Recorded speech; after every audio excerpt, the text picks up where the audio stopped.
Everything the light touches is our kingdom. Mufasa was a true nightmare, and we're here to discuss all details with you. The father we all wished we had, and the majestic ruler whose voice could calm a wildebeest stampede. But what if things weren't exactly what they seemed?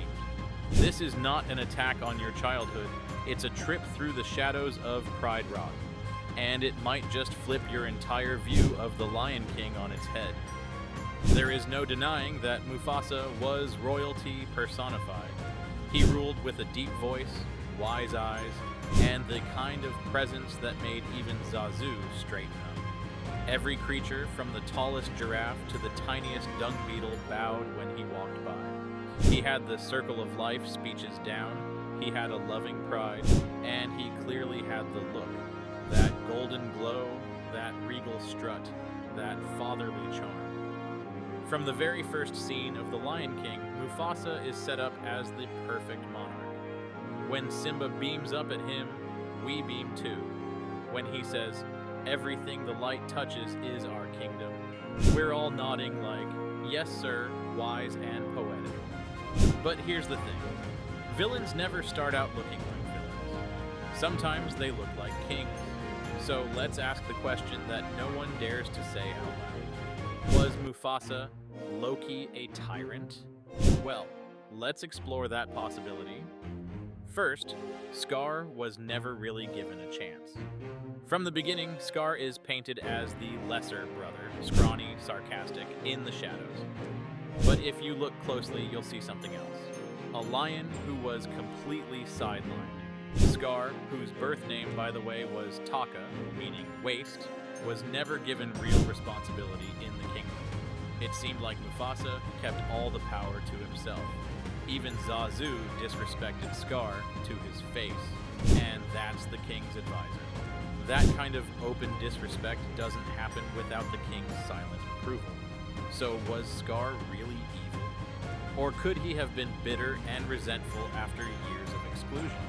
Was he power hungry, or simply tired of being treated like a joke in his own role? Maybe Mufasa didn't create Scar's villainy, but did he help it grow by shutting him out? Well, that's not all.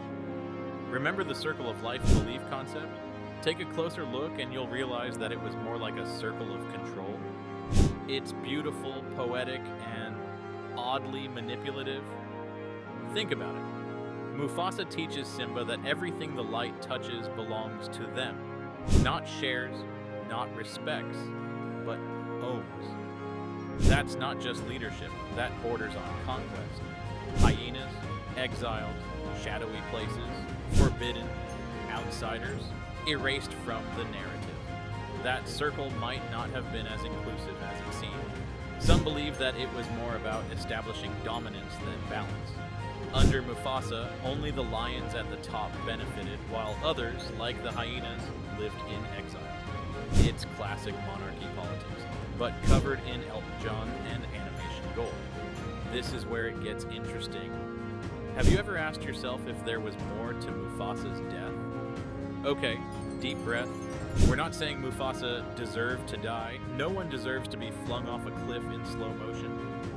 But could his rule have contributed to the downfall? On the surface, it looked like Mufasa was a noble king who was fair to all, but in reality, he made enemies out of the entire species and left his brother stewing in resentment. So when Scar finally snapped and took over, the kingdom crumbled, sure, but maybe the cracks were already there, formed under a king whose rule, though dignified, might not have been as inclusive or unifying as it looked. Also, did you notice that even the afterlife was one-sided? Fast forward to The Lion King 2 and The Lion Guard series. Mufasa shows up from the clouds, still commanding, still cryptic like some divine overseer. Meanwhile, Scar, doomed to flames and shadow. Even in death, Mufasa continues to influence the story. He's the Ghost King, the voice in Simba's head, the one who decides who's worthy of ruling, even from beyond. It raises the question, was this wisdom guiding Simba, or legacy trying to control him? Makes you wonder, was the hyena crisis avoidable? But you know what? What? I think those hyenas were even scareder. 'Cause nobody messes with your dad. Let's talk about hyenas for a moment. You know, Shenzi, Bonsai, and Ed's crew. Yeah, they were loud, chaotic, and kind of scary. But why were they starving? The hyenas were banished to the elephant graveyard, a literal wasteland. No food, no resources, no dignity. And who allowed that system to continue? Mufasa. Rather than diplomacy, the solution was exile. Could Mufasa have tried to integrate the hyenas into the ecosystem? Maybe. Instead, they were treated as second-class threats. When Scar teamed up with them, it wasn't just a power move. It was tapping into a group that had been marginalized for years. I know all this is making Mufasa look like a bad guy, but you can't help but wonder, what if he truly wasn't the innocent king we thought he was? When you look at the way Simba was raised, you can see traces of a child who was exposed to the kind of power that was intoxicating. Simba was taught power, not perspective. Remember when young Simba struts around saying, "I'm gonna be king of Pride Rock," like it's a done deal? He even sings about it. Shout out to "I Just Can't Wait to Be King" banger. But here's the twist. Simba had little to no actual leadership training. He was handed a vision of rule based on ownership, not collaboration. Mufasa taught him to embrace dominance, not diplomacy. Was that intentional? Maybe not.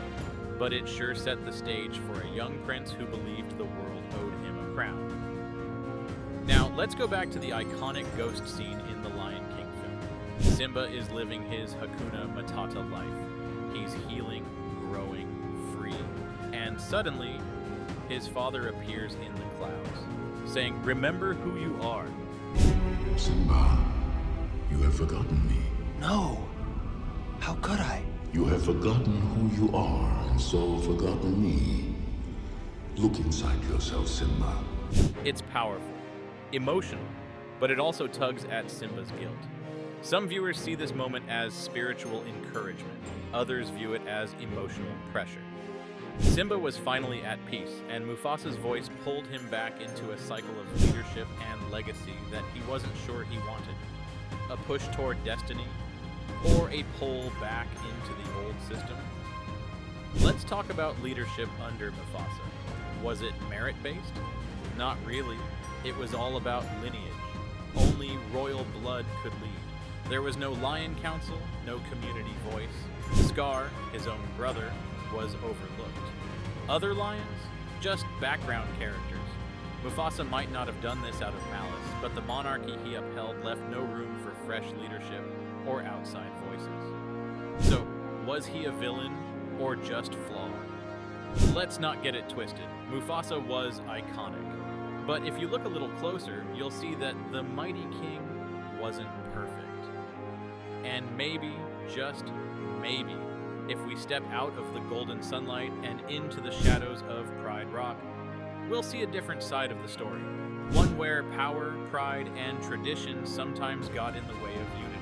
One where Scar wasn't necessarily born evil, but was pushed aside long enough to become it. And one where Mufasa might not have been the flawless hero we always believed, but still remains a king worth emulating.